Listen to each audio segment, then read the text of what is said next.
බුදුරජාණන් වහන්සේගේ පිළිම වහන්සේ තියන්න ඕන නැගෙනහිර පැත්තටද උතුරු පැත්තටද දකුණු පැත්තටද බටහිරට ගිනි කොටටද ඈ සකල ක්ලේශ ප්‍රහාණය කරපු බුදුහාමුදුරුවෝ නැගෙනහිරට විතරයිලු තියන්න ඕන බටහිරට තිබ්බහම ගිනි ගන්නවලු බුදුහාමුදුරුවෝ නිසා කාට හරි අපල වෙන්න පුළුවන්ද පුතා නෑනේ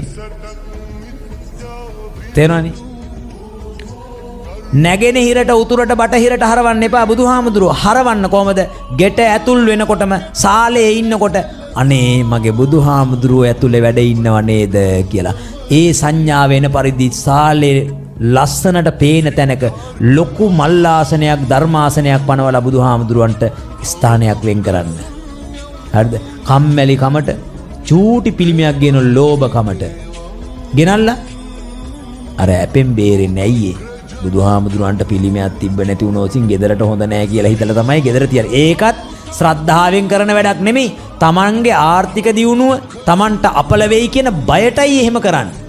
එසා කරුණාකර ශ්‍රද්ධාව තියෙන මිනිස්සෙක් වෙන්න. සැබෑ බෞද්ධයෙක් වෙන්න.